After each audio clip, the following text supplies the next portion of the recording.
The trade war launched by the US has brought anxiety to businesses around the world. The US government says it wants to rejuvenate American manufacturing. President Trump plans to tighten restrictions on foreign sales to his country to benefit local companies.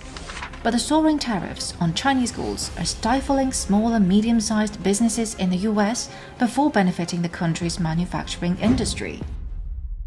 I recently talked to Negin Izzard, a Canadian fashion designer who used to run her business in the US during the past decade, but last year she began to produce her designs in China's Guangdong province. She shared with me her reasons for this decision, and from her insights, I understood why she stated in her video on various social media platforms that manufacturing is not returning to the US.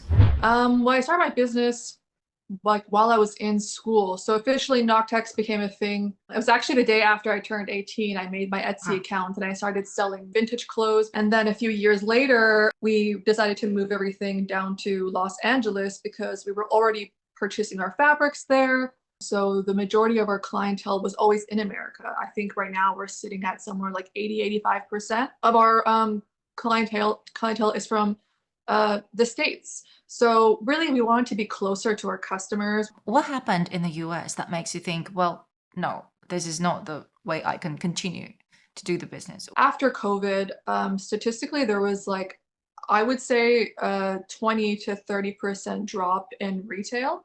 Cost of living in America just became artificially inflated, right? The price of like eggs, and they're worried about being able to even afford a one-bedroom apartment. Businesses, you could see they're struggling, they're getting stressed out. So when you try to work with a company or a factory in the US, like we did, like with many of them actually, different vendors, when they make a mistake, it's kind of like there's no margin for error because everyone is on edge, and I guess their prices went up, and they started to panic, and the panic really just kind of spread into them telling everyone, this is what it is, these are the new prices, take it or leave it. And you also mentioned in your video that the factories in Los Angeles, if they can't really make the clothes as the pattern you gave them, they just can't redo it again. The downtown LA garment district is kind of the last surviving garment district in America. So maybe 20, 30, 40 years ago, there were still some in the East or elsewhere, but the last hub is downtown LA. So COVID took a really big hit on those businesses. We were really dealing with like the rubble of post-COVID of what was left in the garment district.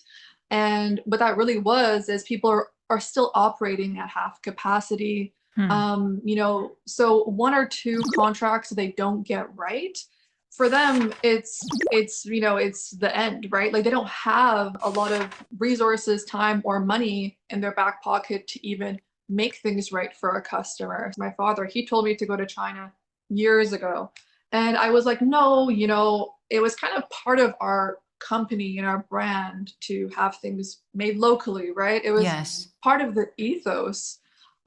So that shift was difficult for us, but we also had to say, hey, we're no longer made in America because, it's impossible. It's quite literally impossible. It's prices aside, I was fine paying a bit more and, just saying, well, at least it's next door and it's getting delivered from here. But you really, once you get a few production runs that maybe are way too late or don't meet your standards or don't meet your timelines, you put your own business at risk. So we had no choice but to go offshore. Did you choose China the first destination, or did you think about elsewhere? I mean, South America, maybe that's closer, right? So China was my first choice overall because regardless, I do have a background in production and design, so I always knew as far as efficiency and technology and everything else like that, China would be the best option. And coincidentally, 2 years ago, I went to a convention and I met this like lovely team there, and I just got their information just out of curiosity, just in case. And on a trip for my birthday, and I had a production manager that I had hired in LA to go and do the rounds there for me. And she was messaging me on my trip and being like, just telling me about all these issues the factory was having. They cut the fabric wrong. They, and we had to purchase the fabric, but they're doing this and now we're arguing. And I'm like, enough's enough. And I messaged the team, the girl that I had met a year and a half ago from China, from this factory. And she responded to me in like 30 minutes. And I literally told her, I was like, listen, I have a collection that I need to make. I'm going to get a visa. I'm just going to come to China. I'm just going to bring everything there. And if we can work together, let me send you this tech pack. And then she was like, okay, cool. Let me just send you a sample. And I'm just so used to working with, people in the States that I was like, okay, like, sure. So she did send me the sample and I was like, okay, this is great. This is amazing. They listened to the tech pack. They were really friendly. Maybe this is crazy, but like, I'm going to try to be in China in 5 weeks. I'm going to send you an entire collection and I'm going to be there to fit it. I got my visa work done. I booked my flight. I was there in 6 weeks. The whole thing was really by chance. I just had a good feeling because she was really responsive. And then I kind of learned quickly that's just kind of how people work in China. People are responsive. They appreciate business.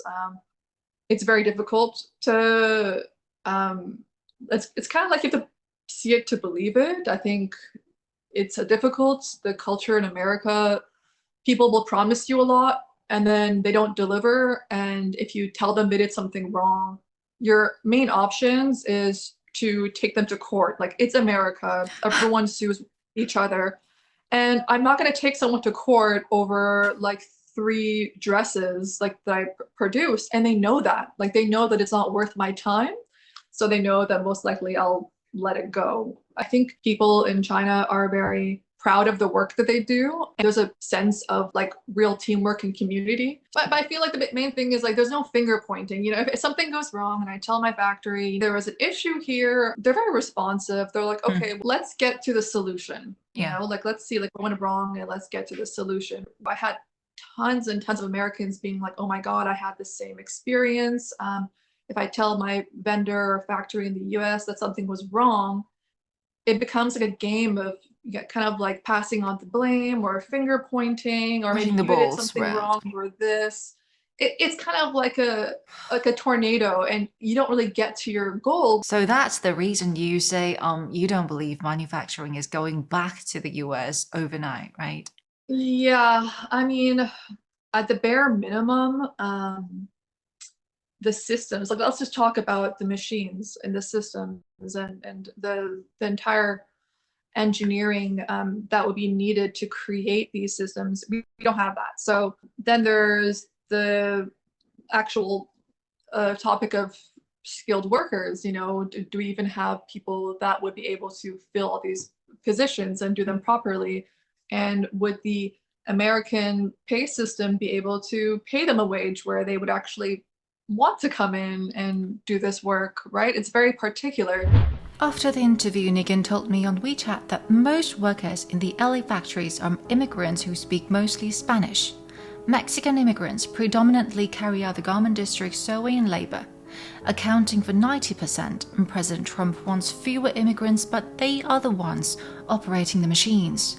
A shortage of skilled workers, limited production capacity, and an unwelcoming business culture. These are some of the reasons why manufacturing is not returning to the US, and they won't resolve quickly, no matter how high tariffs are placed on imported products.